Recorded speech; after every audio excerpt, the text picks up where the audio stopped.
وہ بہت فخر سے کہتی تھی، یہ جو میری آنکھوں میں سبز رنگ ہے نا، یہ پاکستان کا رنگ ہے، میری پاکستان سے محبت کا ثبوت۔ اور یہ محبت مجھے قدرت کی طرح سے عطیت کی گئی ہے۔ محبت کے دعوے دار بھول جاتے ہیں کہ محبت ہمیشہ قربانی مانگتی ہے، اور قربانی دینا ہر انسان کے بس کی بات نہیں۔ آپا، آج پھر کوئی کہانی سنا دو۔ وہ عادت کے مطابق سیڑھیوں پر بیٹھی کتاب کی ورق گردانی کر رہی تھی جب داور نے آ کر فرمائش کی۔ وہ کتابوں کی شوقین تھی اور اسکول کی لائبریری سے کتابیں لا لا کر پڑھا کرتی تھی۔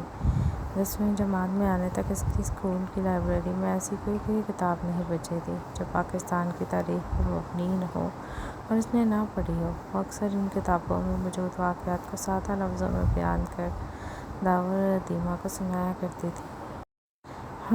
کہانی؟ وہ لمحہ بھر کو سوچ میں گم ہوئی۔ اس کی سوچ کچھ دن پہلے ایک پرانے رسالے میں پڑھی گئی کہانی پر ٹک گئی جو اسے کافی پسند آئی تھی۔ تو پاکستان سناؤں؟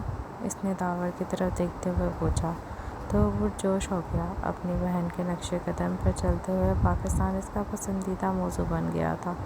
کیا آپا کبھی کوئی پڑھیوں والی یا شہزادیوں والی کہانی بھی سنا دیا کرو؟ ہمیشہ پاکستان پاکستان کی رٹ لگائی ہوتی ہے، قسم سے معاشرتی علوم کی ٹیچر لگتی ہو۔ ادیمہ جو کہانی سننے کے لیے شوق سے ان کے پاس آ کھڑی ہوئی تھی، کہانی کا نام سن کر مایوس ہو گئی۔ 9 سالہ ادیمہ کو پڑھیوں شہزادیوں کی کہانی سننے کا اشتیاق تھا۔ ادیمہ، اچھے بچے اپنی تاریخ کبھی نہیں بھولتے، اور جب ایک شہزادی پہلے سے ہمارے گھر میں موجود ہے، پھر ہمیں کیا ضرورت دوسری شہزادیوں کی کہانیاں سننے کی؟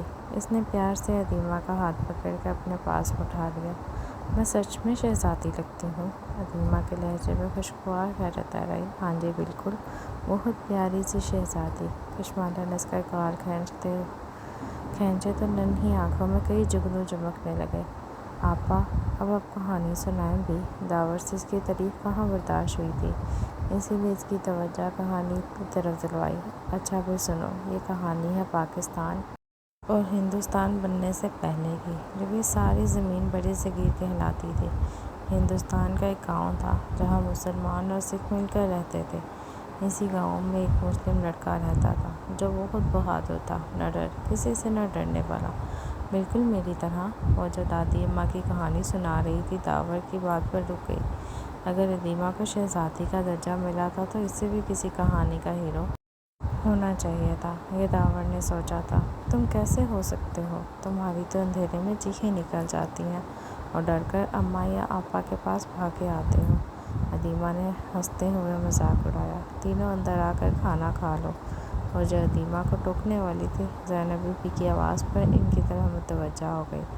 آپا کہانی؟ وہ اندر جانے کے لیے اٹھی تو داور نے اس کا دوپٹہ پکڑ لیا۔ وہ جانتا تھا کھانا کھانے کے بعد اماں سونے کے لیے لیٹا دیں گی اور کہانی رہ جائے گی۔ ادیمہ پہلے ہی بھاگ کر اندر جا چکی تھی۔ گھر میں سب سے جلدی بھوک اسی کو لگتی تھی۔ کل سنا دوں گی، اس نے داور کو تسلی دی تو وہ منہ بسور کر رہ گیا۔ آپا، کل میں بھی کہانی سننے آؤں گا۔ دیوار کے پار سے بلال کا چہرہ نمودار ہوا۔ وہ یقیناً ان کی گفتگو کا کچھ حصہ سن چکا تھا۔ اس کی بات پر کشمالہ نے سر ہلا کر حامی بھرتے ہوئے کمرے کی راہ لی۔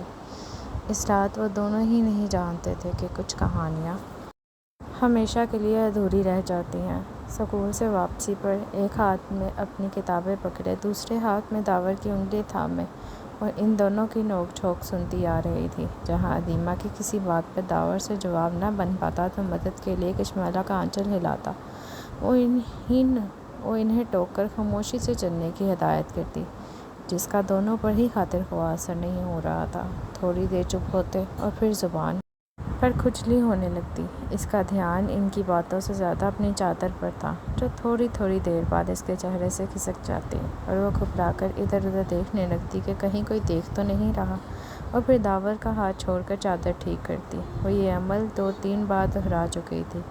اس نے نیا نقاب کرنا شروع کیا تھا، اس لیے چادر سنبھالنے میں مشکل ہو رہی تھی۔ رکو لڑکی، بات سنو۔ وہ چند بارودی افراد کے پاس گزری تو ان میں سے ایک نے اسے آواز دی۔ کشمالہ کے قدموں کی رفتار پہلے سے تیز ہو گئی۔ ادیمہ کو اس کے قدم سے قدم ملانے میں مشکل ہو رہی تھی، جبکہ داور اس کا ہاتھ پکڑے تقریباً گھسیٹتا جا رہا تھا۔ کیا بحری ہو؟ سنائی نہیں دیتا کہ میں تمہیں آواز دے رہا ہوں؟ وہ ایک ہی جسم میں اس کے سامنے آ کھڑا ہوا تو مجبوراً اسے بھی رکنا پڑا۔ اسے رکتے دیکھ کر داور اور ادیمہ بھی رک گئے، اس شخص کے تنے ہوئے تاثرات کو دیکھتے۔ داور نے غیر محسوس طریقے سے کشمالہ کے پیچھے چھپنے کی کوشش کی تھی۔ وہ دور سے ہی نقاب ٹھیک کرتے ہوئے کشمالہ کے چہرے کی جھلک کو دیکھ چکا تھا اور اب دل میں قریب سے دیکھنے کی خواہش جاگی تھی۔ اس نے چند قدم آگے بڑھ کر کشمالہ کے چہرے سے نقاب نیچے کیا تھا۔ چڑھتی جوانی کے نوخیز حسن کو دیکھ کر محفوظ رہ گیا۔ اگلے ہی پل کشمالہ کا ہاتھ اٹھا اور مقابل کے چہرے پر نشان ثبت کر گیا۔ جیپ سے اتر کر کچھ لوگ کشمالہ کو